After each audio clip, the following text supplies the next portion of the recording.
Yep. Inside, I want to kill myself. We are on an 0-7 run over the last 2 days. After tonight was just complete bullshit.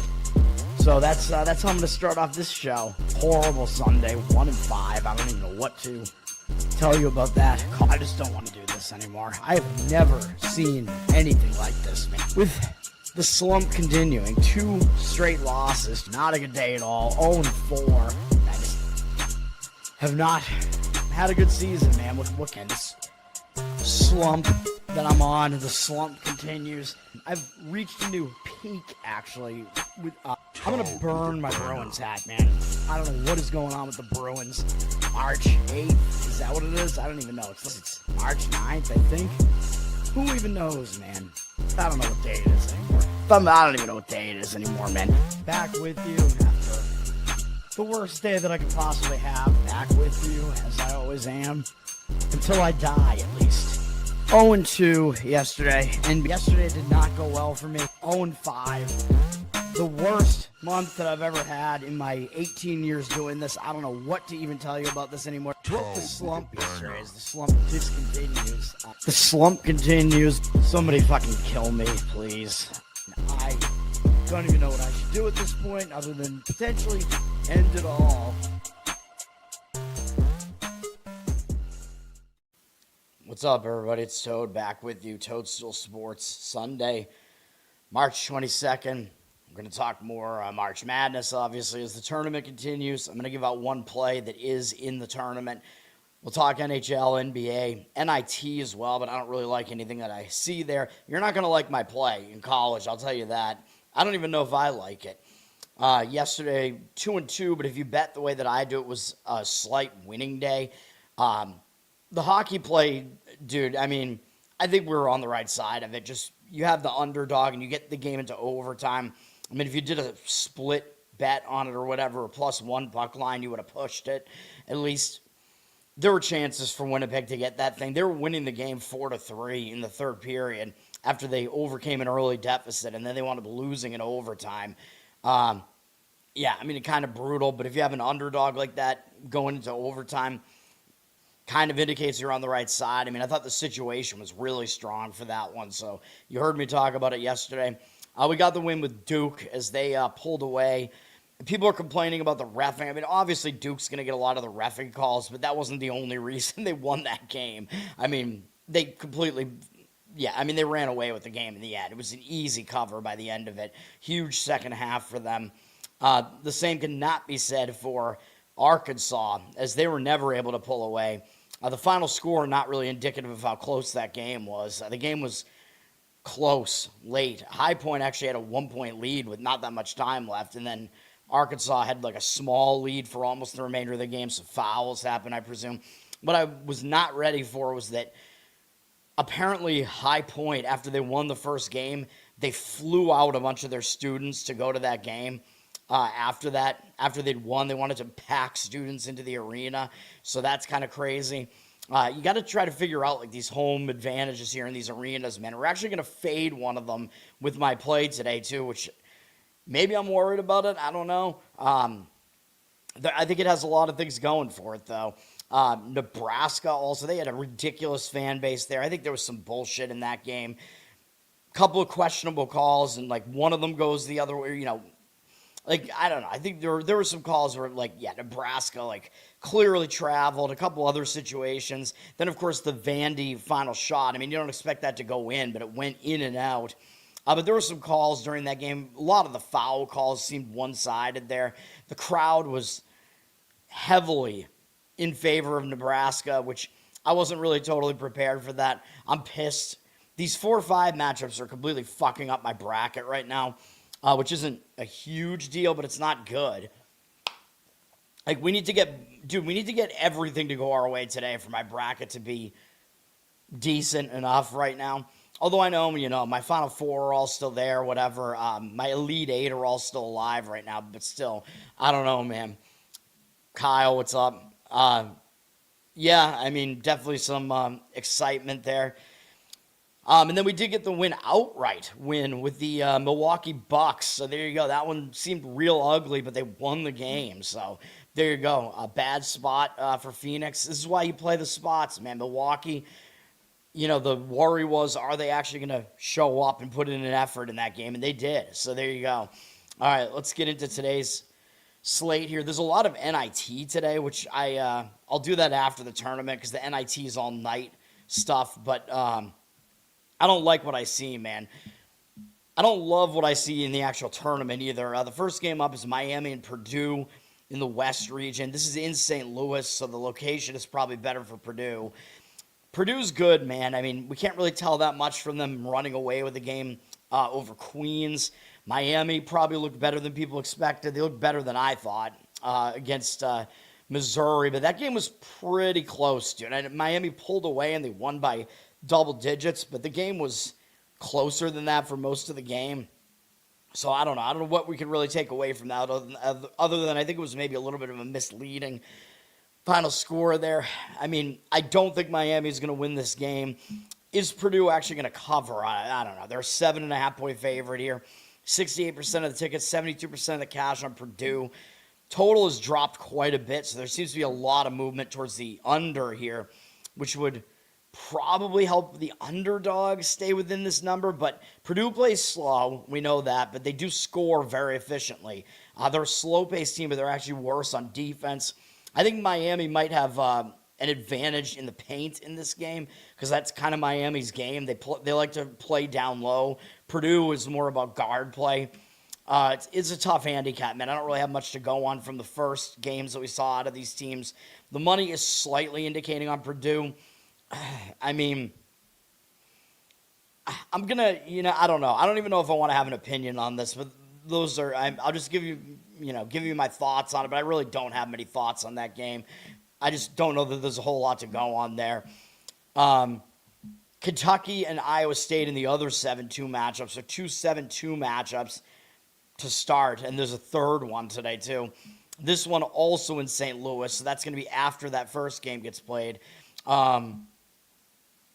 Yeah, I'm like, wait, that doesn't make sense because these teams are in different regions. Yeah, Iowa State's in the Midwest, but these games just happen to both be in the same location. St. Louis, it's not a bad location for Kentucky, I'll tell you that. They're not that far away. Iowa State, not really that far away either. Now, the big thing with Iowa State is the status of Josh Jefferson, I think is his name. He's one of their best players. He sprained his ankle in the first game, which really sucks when you sprain your ankle in a 2-15 matchup that you're going to win easily anyway. It seems like he avoided like a serious injury. I mean, I'm guessing he's probably going to play, but I don't know, man. It might mean that Iowa State's not totally at 100% here. Kentucky kind of got a little bit lucky in the first game. Lucky Kentucky, although I did pick them to win that game in my bracket. Obviously, I have the 2 seeds both advancing here.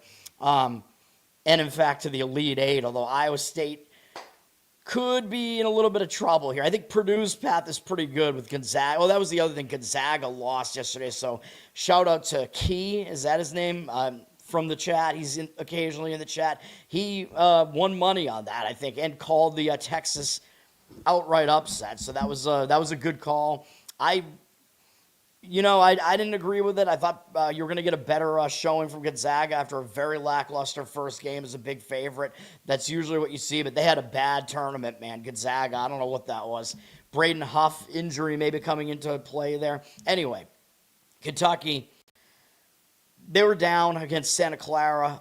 They hit that prayer 3 to tie the game after Santa Clara hit a 3 that looked like it was going to win the game. Santa Clara started celebrating and, didn't get back on defense, although people were complaining because Santa Clara's coach seemed like he was calling a timeout after that. But I don't know, man. I mean, in the heat of the moment, like, there's no way the refs are going to see you calling that timeout. So I don't know, man. And then Kentucky dominated overtime because they were actually kind of the better team there, even though they were behind for a lot of the game. Kentucky, they're a very talented team. It's just sometimes they don't utilize that talent correctly. A healthy Iowa State team should get by this game, but I don't know. They're not healthy because Jefferson is injured. We'll see what happens in this game. The money is coming in towards Iowa State, though. 80% of the tickets, 81% of the cash on them. They're up to a 5-point favorite. I think they will get through this game and escape, but Iowa State, they've also been a team that's been much, much better at home than anywhere else this year. Although I know they had that one ridiculous win at Purdue where they totally blew the doors off them. But Purdue lost to a lot of good teams at home this year. I don't know. This is a game where I just can't figure this game out. Iowa State is definitely the better team. I think they're one of the top couple of 2 seeds. I think they're the second best 2 seed, to be honest, besides Houston. Although I know I'm high on Purdue in this particular bracket, though. But, yeah, I don't have a whole lot else to say about that one. The 4-5 matchup in the East with St. John's and Kansas in San Diego, California. So not much of an advantage to either team here. Of course, as I said, these teams have all played in these arenas for one game now. So they're all used to the arena now, which should mean that there should be a little bit more offense than maybe there was in the first game. Generally, that is the case. Kentucky, they're a team that, they could beat good teams, and they also could lose to bad teams. Yeah, kind of like Wisconsin does that, but that makes sense because Wisconsin has 3-point variance. TCU is kind of that way, too. Although TCU could not keep up yesterday with Duke by the end of it, even though it is an injured Duke team. St. John's, Kansas. I need Kansas to win this in my bracket. They're an underdog here. I think they have a shot, to be honest. St. John's, I know we went against them in the first game against Northern Iowa, but that game was almost dead right out of the gate. St. John's was up like 13-0, like immediately, which really throws off anything you want Northern Iowa to do, because the whole thing is Northern Iowa is going to slow the game down. They're not going to let St. John's get out to a big enough lead like that, and right away that is not what happened. Northern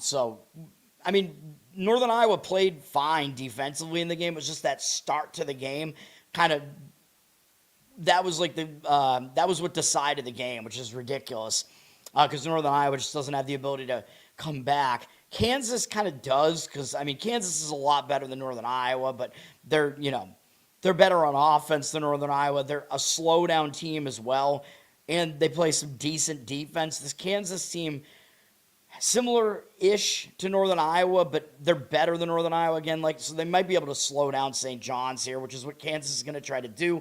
St. John's wants to go fast. They want to turn you over. And I know I said it with Northern Iowa, but with Kansas, it's also the case. They don't turn the ball over that much. They're like a top 100 team at protecting the ball, which is good when you're facing a team that wants to try to turn you over, which is really all that St. John's does. St. John's, not a very good offensive team. Similar to last year, they play fast. They don't score well.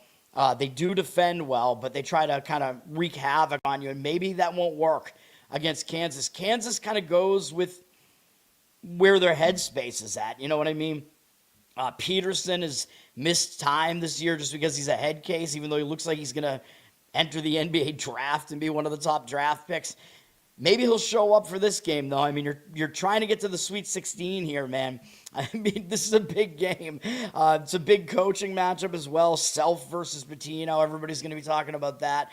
Who's going to have the upper hand here? I think Pitino has kind of outcoached Self in the past, but it remains to be seen here. I like Kansas to cover this one. The money looks like it's kind of indicating on St. John's, although they are pretty public, which is why I took the shot, to go against them in the bracket here. 76% of tickets, 78% of the cash on St. John's. So I did a good job in my bracket, I think, at least with these flip games here, as you'll see with Texas Tech and Tennessee. The market seems to at least be indicating that way, and at least in this one, Kansas has a chance, at least. It's a low total, which, that makes sense because St. John's doesn't score well and Kansas plays slow. But that also means Kansas should be able to stay in this game. And St. John's is the public side. So, yeah, I kind of like Kansas in this one, man, even though St. John's probably is the better defense, according to Ken Baum. Let's see, where are they at? Ken Baum's got them 14th right now, top 10 defense. Kansas 21st, also a top 10 defense, actually better than St. John's on defense. Although, believe it or not, Kansas has a worse rated offense than St. John's does, which I did not expect. Kansas, to me, I just think their metrics are just kind of all over the place just because I don't know, man. They just have these games where they're all over the place. But we'll see, man. The other thing I do like about Kansas here is that they played a more difficult schedule. They played in the toughest conference, Big 12. St. John's playing in the Big East for a couple of months. I know they beat UConn a couple of times. They also got embarrassed by UConn once. St. John's didn't face that difficult competition, man. They haven't faced difficult competition really since the non-con outside of UConn, and St. John's didn't do well in the non-conference schedule. So, Kansas does have a shot here for sure. 6 versus 3 matchup. This is one of those ones where I need it for my bracket. I need Tennessee to beat Virginia here in Philadelphia, which is probably a good location for Virginia, if we're being honest here. The spot, I think, is not bad for Virginia because they didn't look good in the first game. Wright State was really hanging around in that game. Virginia pulled away late, but a lot of times when a big favorite like Virginia doesn't look good like that, they will do better in the second game. Whereas everybody's going to think Tennessee looked awesome because they destroyed Miami, Ohio, even more than I thought they would. I said Tennessee would win that game, and that it was going to be unlike any other team that Miami, Ohio had faced all season. I was just worried that, Tennessee slows the game way down. Like, are they going to be able to cover a number like this? They were able to. Now, this is a matchup. These two teams are both pretty similar. They're both really good at rebounding. They both play slow. They both play defense. Virginia relies more on three-pointers, which does mean there's more variance with Virginia. Tennessee allows a lot of three-point attempts because they try to push you out of the paint, basically. That's where they kind of dominate. So I think it kind of comes down to Virginia if they're hitting their threes or not. Tennessee, I don't think they're like the greatest three-point defense. KenPom has them ranked slightly higher than Virginia. This is a crazy matchup, man. These teams are so similar. Now, in the luck index, though, and the strength of schedule, Tennessee faced the stronger strength of schedule, and they're the way unluckier team, according to KenPom. But you can see that anyway, just based on their records. The fact that KenPom has them ranked really close to each other, and Tennessee's record looks way worse. You can tell all that just from that. Now, I just want to see real quick, by KenPom, by the way, but let's see. Actually, Tennessee's three-point defense is actually good, even though they allow a lot of three-pointers. They're 17th. They're 17th in defensive three-point percentage. They hold opponents to 30.3%. So that's not that bad, actually. So, I'm going to just stick with it. I lean to Tennessee in this one. It looks like Virginia is somewhat of a public side here. 58% of tickets and cash. The public, the other thing that's interesting, the public's going to be on the better seed usually, and the team with the better record, which is Virginia. So they're going to be misled by the fact that Virginia has that really pretty record. They have the higher seed. Tennessee, even though their record is ugly, they face a more difficult schedule, more difficult conference, and Tennessee is favored. And when you see a lower seed favored over a better seed, that is something you should take notice of, you know what I mean? Because the odds makers are telling you something. I'll slightly lean to Tennessee there. That would be money line. Miami, Ohio. Yeah, I was not, me, I wasn't a fan of Miami, Ohio all season. One of the most overhyped, overrated teams ever. So, I'm not sad about that result. And yeah, they finally ran into a team that actually plays defense and rebounds like Tennessee. And Miami, Ohio couldn't do anything, dude. It kind of looked like like a big brother toying with his little brother. You know what I mean? Tennessee just has so much size. They were just getting rebounds like effortlessly, pretty much. All right, next up is going to be the play. Yeah, get ready for this one.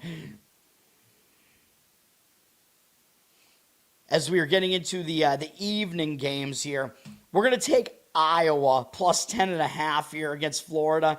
I identified this, man. I said, Florida's going to have to go up against Iowa or Clemson, probably Iowa, and I think Iowa is the better team over Clemson.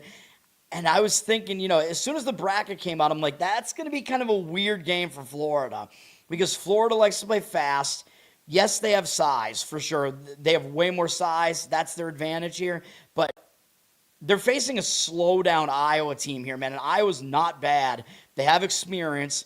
And again, I will point out, I should have pointed this out already, but I pointed it out yesterday. Coaching matters when you get into the quick turnaround time here in the second round because these teams are unfamiliar with each other, and the better coach is usually the one to, devise something to win the game here. So, Purdue, I would give that edge to Painter for sure against Miami has a first-year coach, not a first-year coach in college basketball, but first-year coach with them.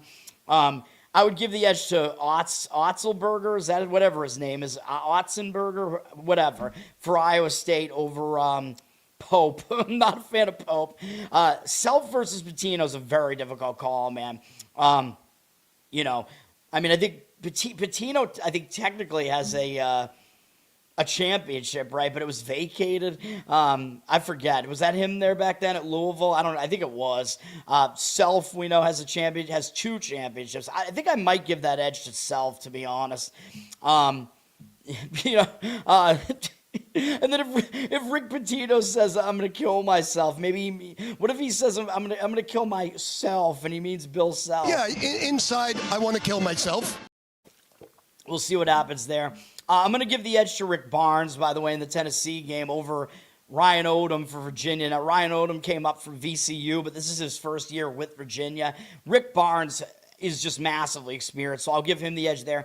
This one is probably you have to give the edge to Golden for Florida and the coaching, but Ben McCollum, he's been in the tournament before. He's got his guy that he had at Drake last year. Ben McCollum, man, he was really good in Division II.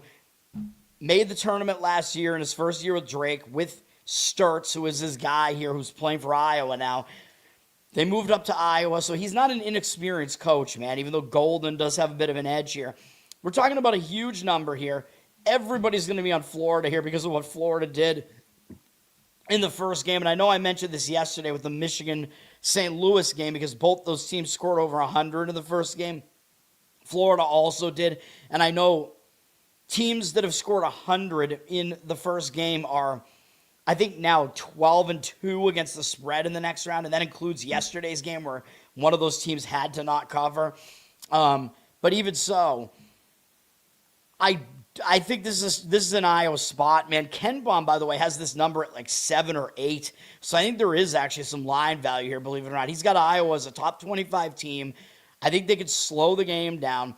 That's what, the lesser team is going to need to do that. They're going to need to slow the game down. I think they might be able to do that against Florida. I think Iowa could have the better guards in this game, to be honest. Florida's weakness is kind of their guard play, even though they're going to try to dominate down low. But I wouldn't take that much away from Florida's first game, man, against Prairie View A&M. Prairie View A&M was the lowest rated team in Ken Palm in the entire tournament field. They're like barely in the top 300. So I wouldn't take away anything from that. You saw Florida was a 35.5 point favorite in that game. And they won by 59. But the other thing, so there is that trend where teams that score 100 do well in the next game, which to me that seems weird because you'd think that if a team scored that much, they'd be overvalued in the next game, which I'm going with here. I do think this line is way too big, as I already said. But teams that win by like that amount, by 50 plus or whatever, and by teams that win by like 25 plus, I think, in the first round, and they go up against a team that won by 6 or less, which applies to Iowa here, I'm pretty sure. The team that won by 6 or less has like, they're covering at like a 63% clip or something like that in this round. So I like that. And that makes sense to me because the public's going to go, oh my God, Florida won by 59. They scored like 120 points or whatever. Iowa stands no chance here, right? And Iowa barely got by Clemson. But that's just the style. Again, Florida played the worst team in the field. Iowa played an actual team in Clemson, which means that Iowa's battle tested now. Florida didn't get tested at all in that first game, which means, it means they're rested. Okay, fine. But a lot of times the team that gets tested and they are involved in a close game, that's better for them, like Iowa was, because they know how to handle that pressure situation. You know what I mean? Whereas Florida was under no pressure at all in that first game. So it's almost like Florida hasn't even played an actual game yet in the tournament, So I like Iowa for that reason as well here. And, again, the style where I think they could slow Florida down. And, that's about, like, when I saw this matchup, I'm like, because Iowa played a real ugly game. Nobody's going to want them. Nobody wants those slow-paced, ugly teams against a team that scores an unbelievable amount. That team looks, like, invulnerable, basically. Now, this game is in Florida, I know, so that's an issue. Like I said, the site obviously favors Florida here, so we have to worry about that. Going to be a lot of Florida fans there, but I think they could do it, man. This is my only play. Iowa plus the points. Hopefully we can get it done there. All right, the other one seed in action, Arizona playing Utah State in San Diego. It's a decent, decent spot for both teams to be playing in geographically. This looks like it's the highest priced ticket out of all the games, by the way. St. John's, Kansas is tied, which that kind of makes sense because that's a really interesting matchup. But really, Arizona gets Utah State. That seems kind of crazy to me that it's that high priced a ticket. But Utah State, they're familiar with playing in San Diego. Like I said, I liked them to win their first game, which they did. I thought that playing in San Diego really helped them because they play in San Diego in the Mountain West Conference because San Diego State is there. Villanova had to fly all the way cross country. Villanova actually had a 10-point lead in that game at one point, I think early in the second half, but Utah State completely ran away with it. But Utah State's got to go up against Arizona here, and Arizona is the heaviest favorite of the day, and probably for good reason. I mean, I think they're the best team playing today. One of the best teams in the country, of course. Arizona had an easy win against Long Island in their first game. Nothing to really see there.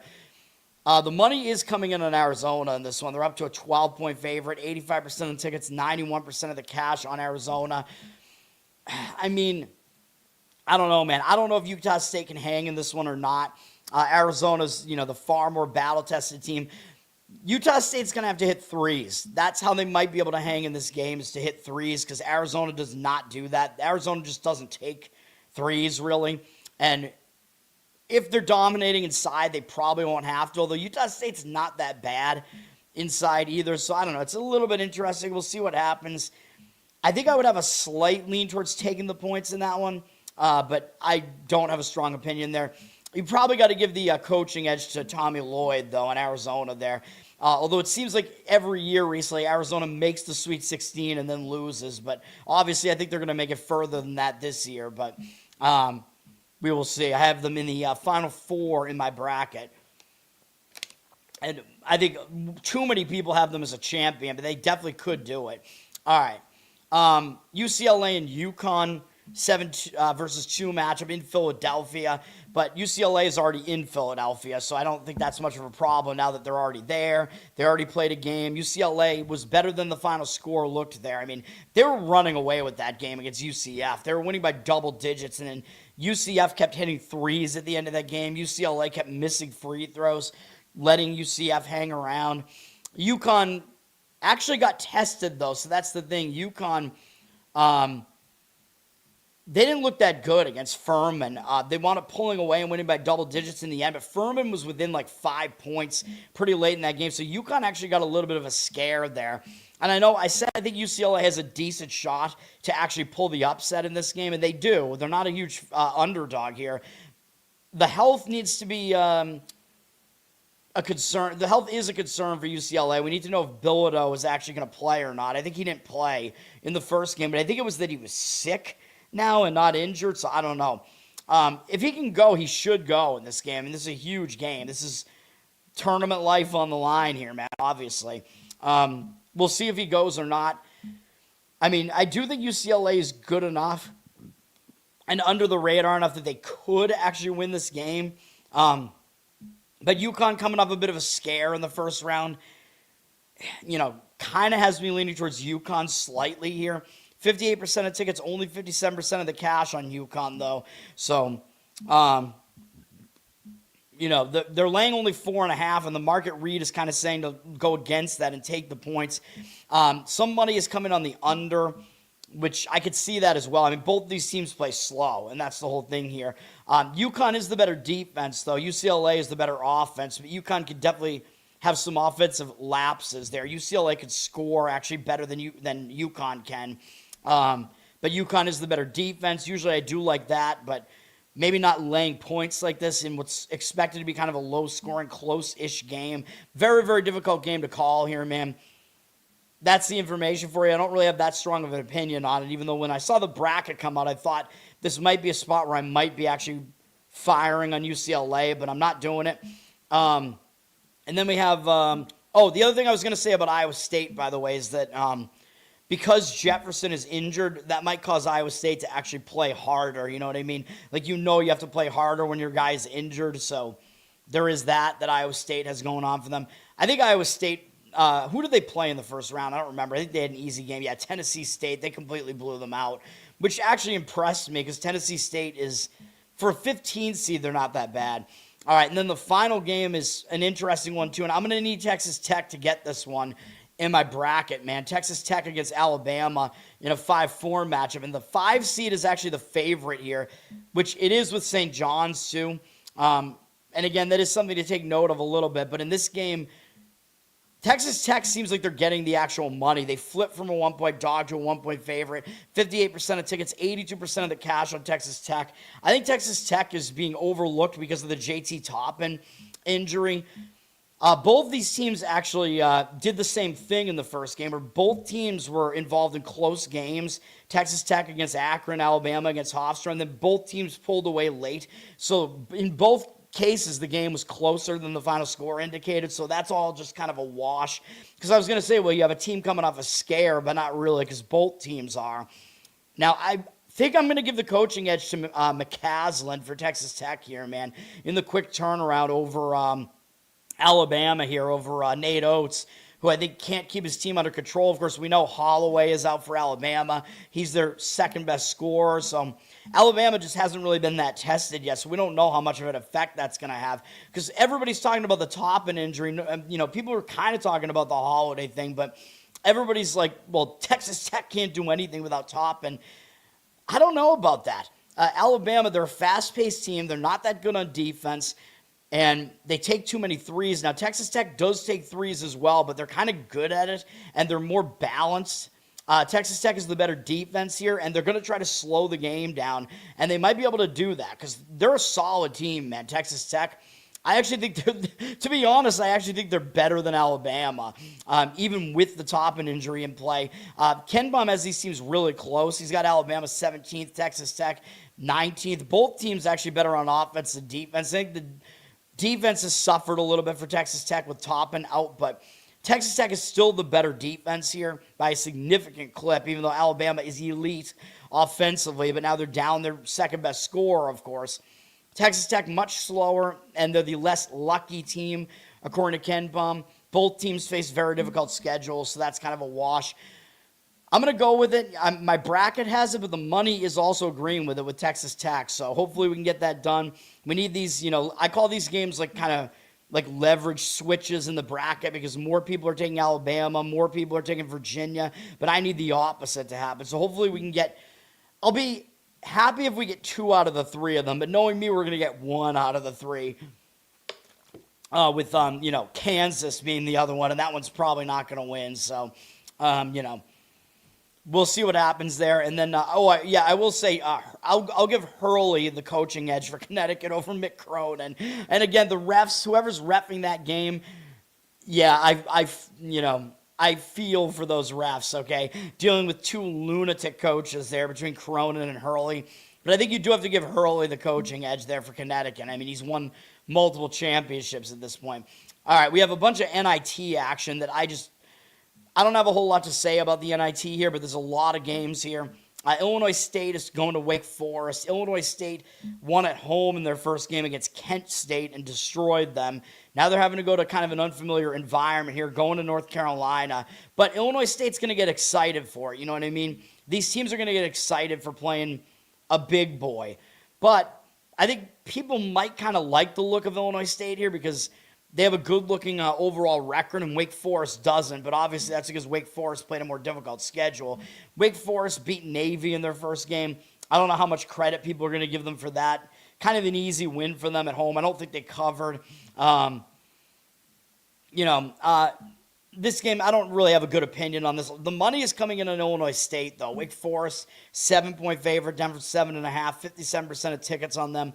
58% of the money on Illinois State, though. So do with that info what you want to. The money is coming in on Illinois State. Usually when I see like the team from the better conference with a very ugly record as a favorite, that's usually the way I want to look, though, with Wake Forest. So I don't know. I have some... Yeah, my mind is conflicted on that game quite a bit. The market read is saying Illinois State, though, and I have seen some professional bettors that I kind of follow liking Illinois State in that game, so I don't know. It's not a game that I want anything to do with.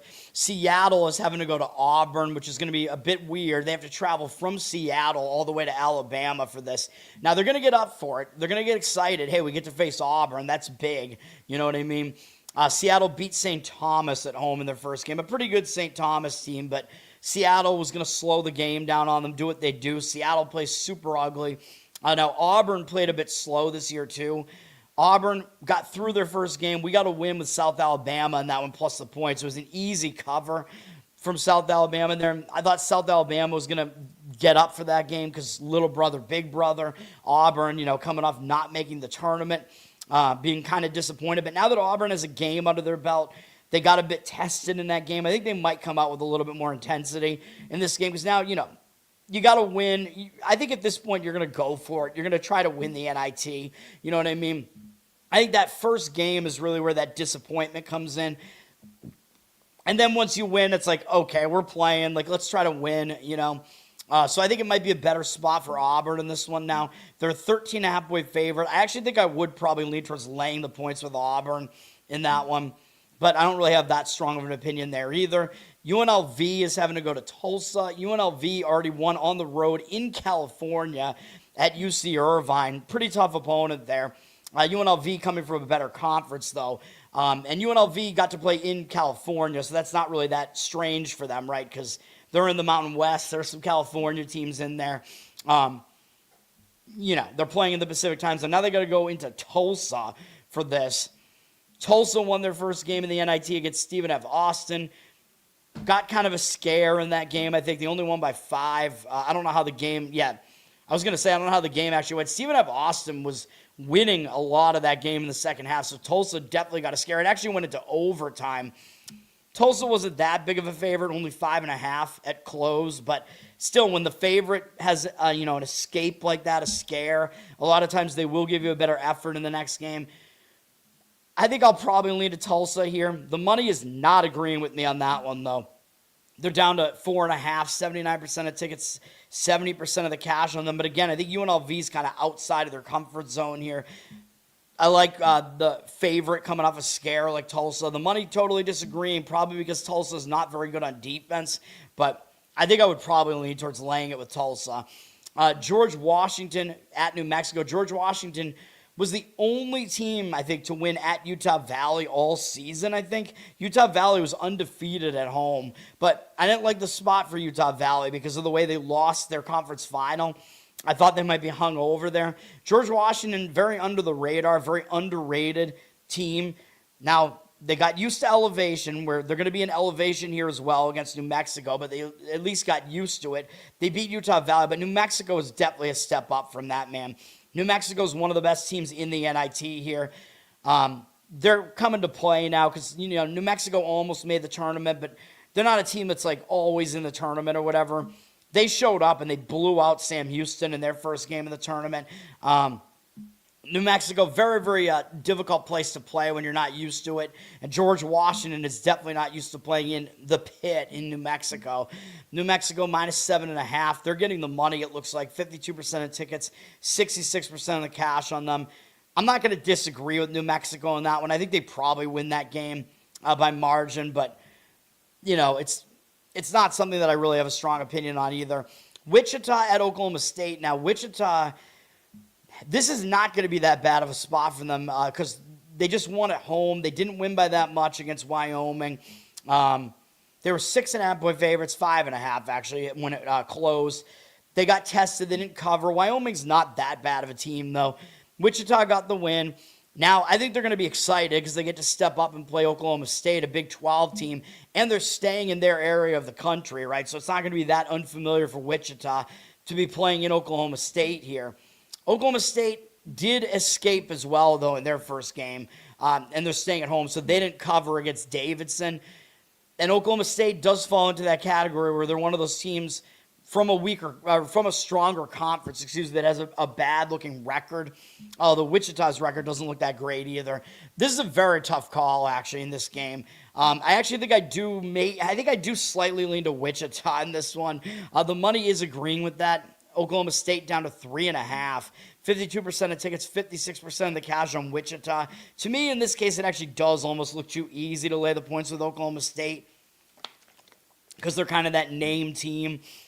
So we'll see about that. And then in the last game, you could make the same argument in the last game because you have another power conference team here with Cal not really laying that many points against St. Joe's. But you know me, I'm not a St. Joe's fan, even though I think they are pretty good on defense, really. But I don't know, man. They just went into elevation. They upset Colorado State. Now you expect them to go to the Pacific Coast and beat Cal, too.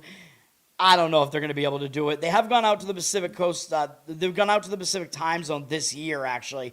They lost at UNLV, and actually that might have been the only time they did that. They lost by double digits. Cal is better than UNLV. Cal might be in it to win it at this point, man. They've been really good at home, too, 17-4 at home. Cal just easily beat UIC, and that kind of impressed me because I thought Cal, after playing in the ACC tournament, having to go back out there, I kind of liked UIC in that game. UIC, pretty good defense, and Cal easily took care of them. So that did impress me. So I'm not really very high on St. Joe's here, man. I probably actually lean to Cal here, to be honest, but the money is not agreeing with that. They're a 5.5-point favorite, 56% of tickets, only 51% of the cash on them. So the money is indicating on St. Joe's. I kind of disagree, and I think it's weird that the money's coming in on St. Joe's, and the money's also coming in on the over. And with St. Joe's being a better defensive team, you would think that St. Joe's being a defensive underdog, they'd be more correlated to an under here. So it's kind of weird to see money on St. Joe's and the over in this one. We'll see what happens, man. All right, I'm going to come right back, and then we'll finish it off. We'll do NHL and NBA. There's not a whole lot to talk about here. I don't have any plays in any of them, but here's the NHL board for you. I'll zoom out slightly. I'll be right back.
All right, NHL here. Yes, we have a decent amount of NHL games here. We probably have about, 10 games, 9 games. Starting at noon, Winnipeg and the Rangers at Madison Square Garden. Of course, you know me, the Rangers at home. Highly unlikely I'm going to recommend the Rangers at home ever. Although maybe I have at some point this year, I don't know. But Winnipeg, I don't like the spot for them, really. I mean, they just played into a shootout yesterday and took the loss as my one hockey play yesterday. With Hellebuck in net, by the way. I told you he would play, but wasn't good enough. They lost the game, tough loss. Now they're traveling from Pittsburgh to New York with no time off. They did just lose to the Rangers at home on March 12th, though, so there is a little bit of a road revenge angle here at least. But the Rangers are going to have the rest edge here because they didn't play yesterday. Winnipeg does have Vegas and Colorado coming up next. Don't love the spot here. Third game in 4 days, all in different cities. Is not something that I love. The Rangers are coming off some embarrassing losses. They just lost 6-3 in 2 straight games, including the last time they were here. But what else is new? That's what happens with the Rangers this year at home. They went out to Columbus and lost also 6-3. 2 straight 6-3 losses. Now they're back at home. I actually do lean to the Rangers in this game, but I can't do anything with it. The money's actually disagreeing with it, too, which is hilarious. Down from -135 to -120 here. 77% of tickets, only 71% of the cash on the Rangers. So money is actually fading them here. And Winnipeg, because they're on the back-to-back, it's not going to be Hellebuck in net for them in this one. It'll be Comrie. So that's going to be a downgrade for Winnipeg as well. I'm pretty surprised the money's on Winnipeg in that one, man. And a lot of it probably has to do with the Rangers being god-awful at home. 9-17-6 at home. But Winnipeg's not that good on the road. 11-16-6. So, yeah, I don't know. I kind of disagree with the market there. NHL Network at 12:30. Colorado at Washington. Colorado just ended their losing streak with a win over Chicago.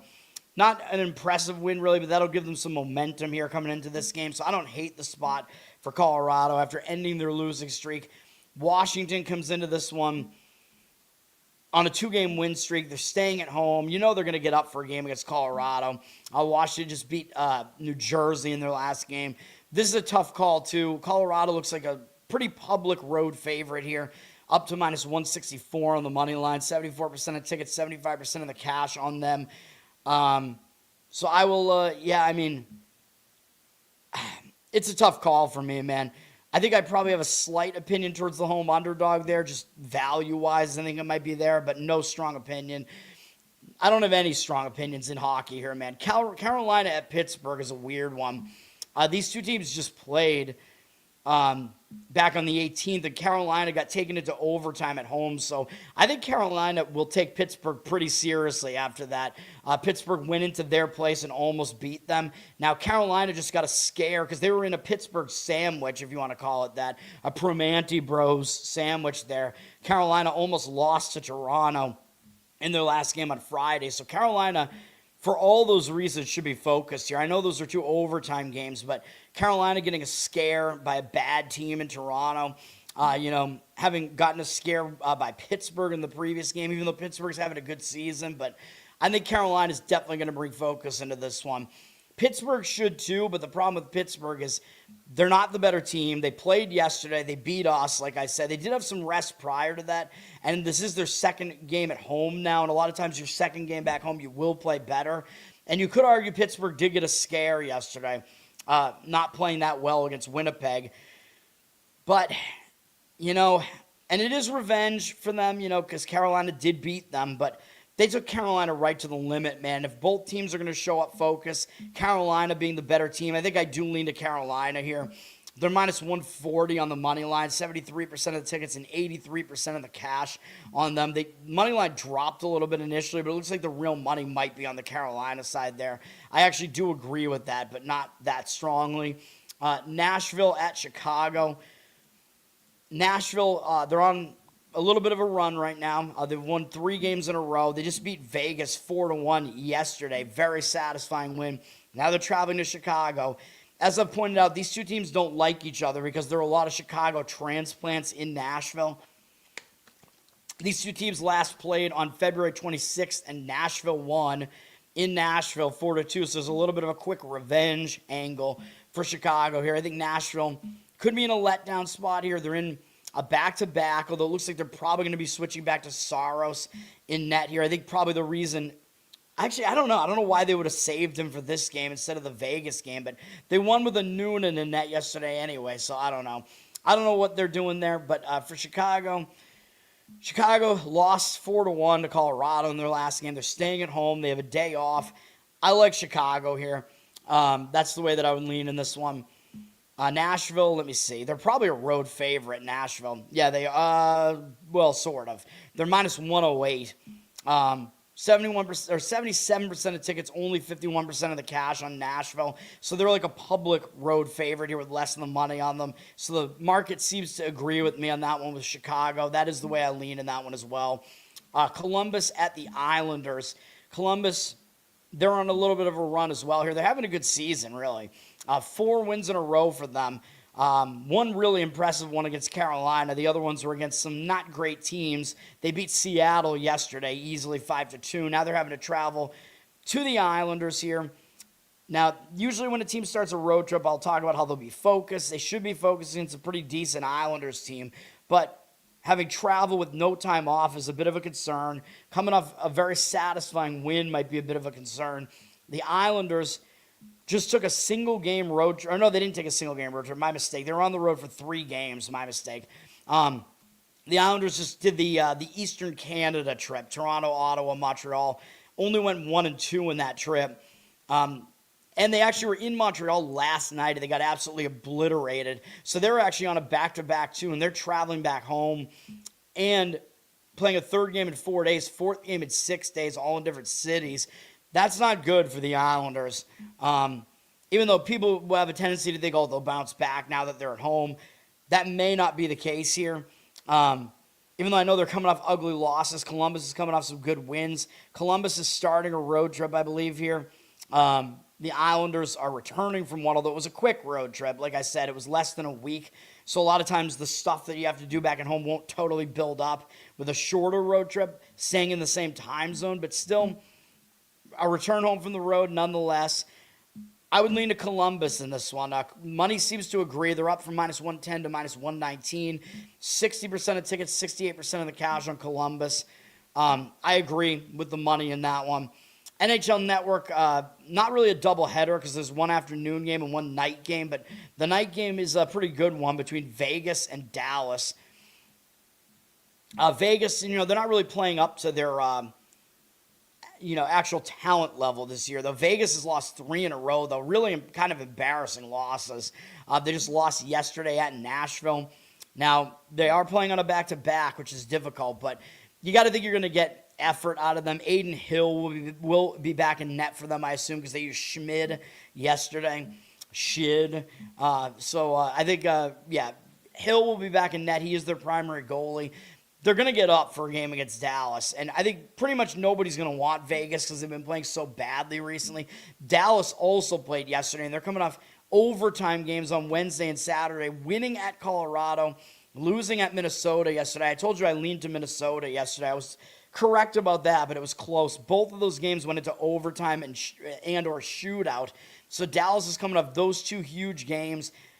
Possible they overlook Vegas. They did just beat Vegas back on March 10th, although it was only 2-1. But I actually like Vegas in this one. It's a bit of a return home spot for Dallas, even though they were only away for 2 games. But yeah, I like Vegas here. Dallas is up to -150 from -145 on the money line here.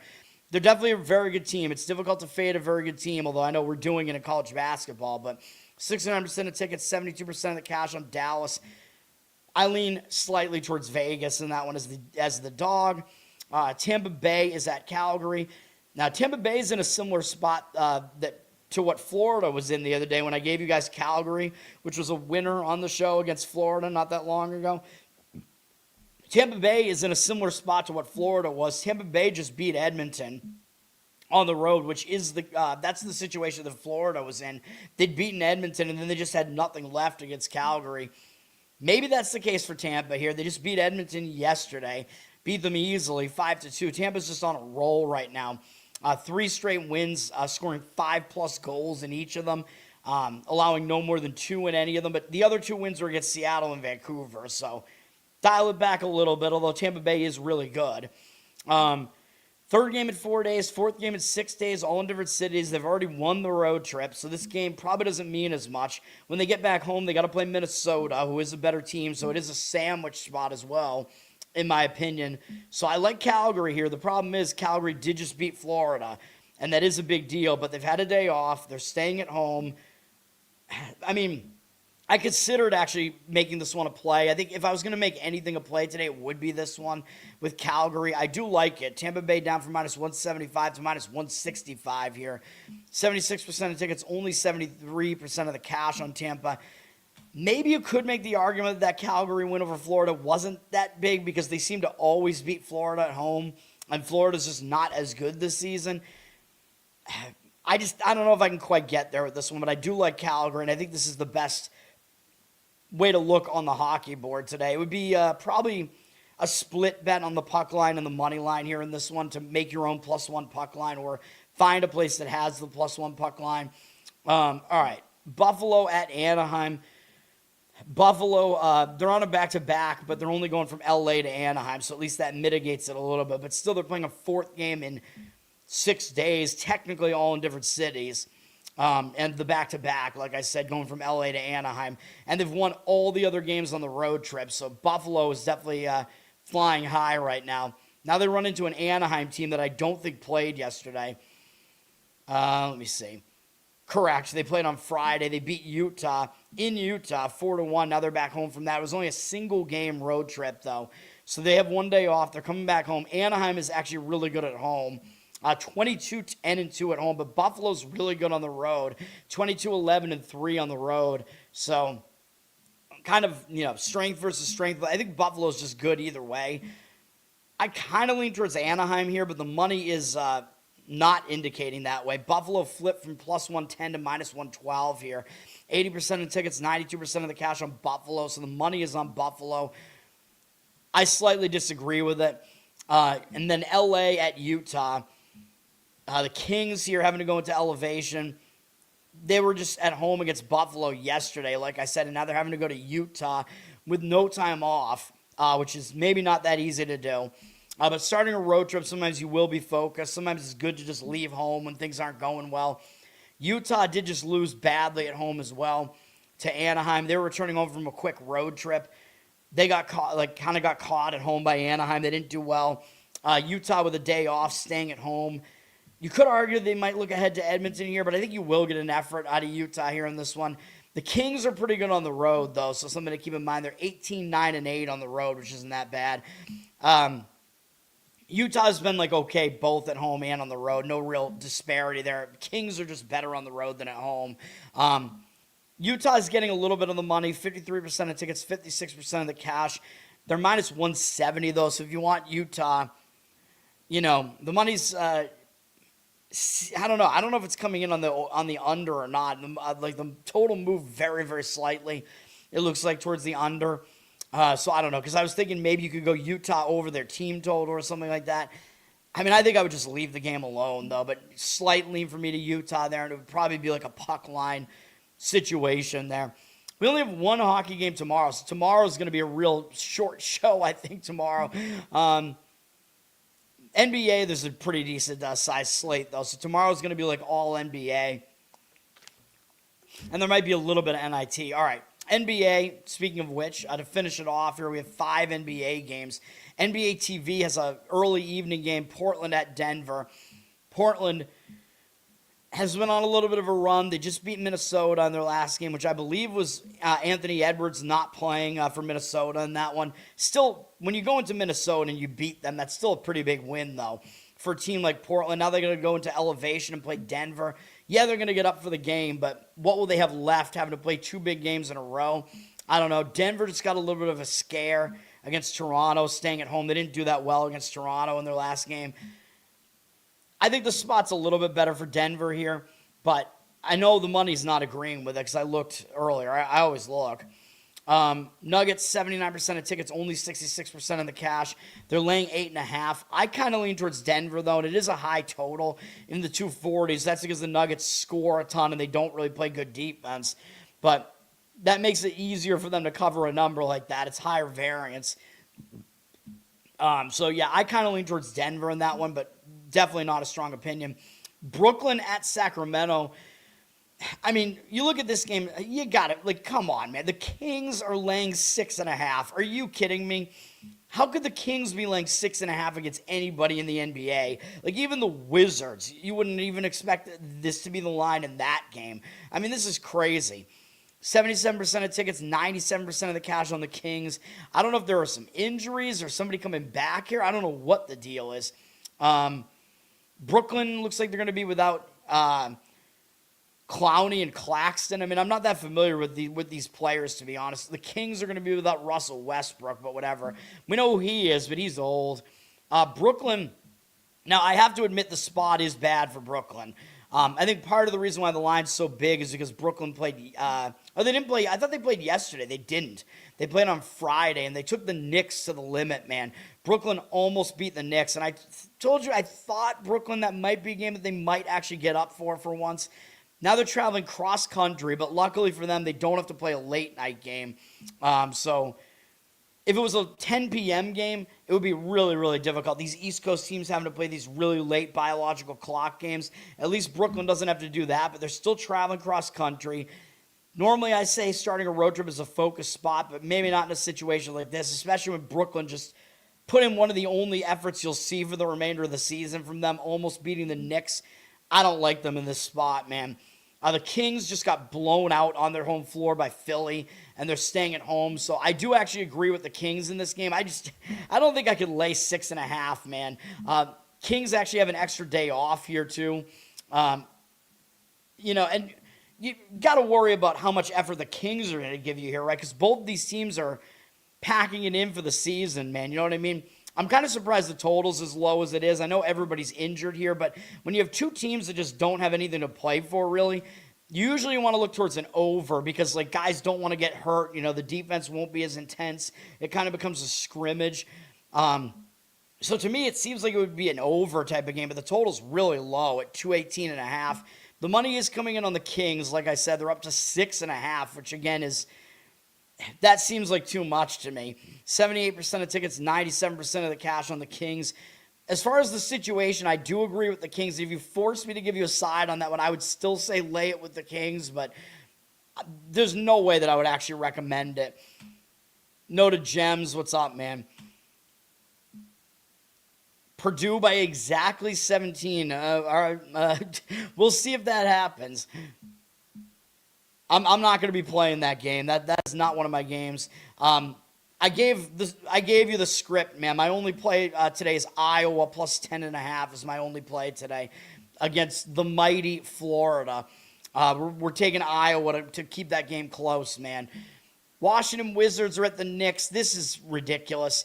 The Knicks are like a 20-something point favorite in this one, of course. Washington, maybe they'll show up for it, but they did play yesterday at home. They got blown out again. What else is new? By Oklahoma City. Sometimes it is good to just leave home, go out on the road. Maybe Washington will try to show up for a game against the Knicks, but it is a back-to-back, and the Knicks, I think, are actually going to show up because they just barely got by Brooklyn in a very ugly performance in their last game, and they're very well rested here right now. They had 2 days off prior to that, and they didn't play yesterday. So I would actually lay the points with the Knicks in this game, which I know how ridiculous that sounds. Maybe it doesn't sound that ridiculous because it's against the Wizards, but me, I'm not really a guy who lays a lot of favorites. I know I did in college basketball yesterday because there were some spots to do it in that second round, but the Knicks are minus 20, 68% of tickets, 85% of the cash on the Knicks. Money is agreeing with the Knicks in that one. I actually agree with it, but I'm not going to actually do it. I don't know if there's ever, I don't think there's a chance I'm going to lay a 20-point spread ever in the NBA or the NHL. I probably have never done it in my life. And I'm not about to start now, but that would be my opinion in that game. Minnesota at the Celtics. I think you can tell based on the line here that Anthony Edwards is still out because the Celtics are a 10-point favorite. It is in Boston, but if Edwards was playing, this number would be probably like 5. 67% of tickets, 74% of the cash on the Celtics. So the money seems to be indicating on taking the points with the T-Wolves here. T-Wolves did just lose at home out of Portland, like I said, so it might be good for them to just leave, go out on the road. It was a bad spot for Minnesota. Remember, I gave out a lean on Portland in that game. Wish that I elevated it to a play because Minnesota had scored 147 points the prior game. Probably feeling pretty high on themselves, and they had this big game against the Celtics on deck. So it was kind of a sandwich spot. For the Celtics, they just had kind of a scare at Memphis against Memphis's backups. The Celtics didn't really put in a huge effort in that one. I didn't like the spot for the Celtics. They're coming off murdering Golden State, and then they had Minnesota and Oklahoma City coming up. I think this should be a focus spot, but maybe you show up with a little bit less focus when you know that Anthony Edwards is out and you know you got OKC on deck, although the Celtics don't have to play OKC for 3 days. And this game is a home game on NBC and Peacock, so maybe the Celtics will get up for it. Celtics are good at home, 24-10. Minnesota, that's a pretty good road record, all things considered, 19-15, but Celtics play well at home. Jaylen Brown, game-time decision here. It looks like he's probable. So, yeah, he'll play. Anthony Edwards, like I said, is out. until at least their next game, maybe the game after that, which I knew that anyway, because again, I mean, I follow the Celtics, so I knew right away when I saw that line, I knew Edwards was still out. So that's that. Yes, sir. 17. All right. And then we have Raptors and Suns is the last game here. Toronto at Phoenix. Toronto just had that pretty close game against Denver. So I don't really love how it sets up for Toronto now, coming out of elevation after a real tough effort against Denver. Yes, Toronto is still trying to avoid the play-in games here at this point, but you can't give a full effort every game, man. And that was a big effort against a good team. Lost a win streak there. Phoenix is pretty good, man. Like, they're one of the best teams at covering the spread in the NBA, which you'd figure the odds makers would adjust to that, but they can only do it so much when they're dealing with a Phoenix team that's on a 5-game losing streak here. That included losing to Toronto, which, by the way, started the losing streak. So you think Phoenix is going to remember that? I think they probably will. They're going to remember who started this losing streak for them. And then they lost to Boston, Minnesota, San Antonio, all on the road. Are you really going to blame them for those losses? That was some weird travel going on there, too, having to play those games in a span of 4 days. And they almost beat the Celtics. So Phoenix, they're not as bad as this run makes it look. And then I did give you Milwaukee last night. That was an outright winner for us with the Bucks as an 11.5-point dog because it was just a horrible spot for Phoenix, returning home from a road trip, coming off a huge game against San Antonio. But now they're in their second game back home off a bad loss.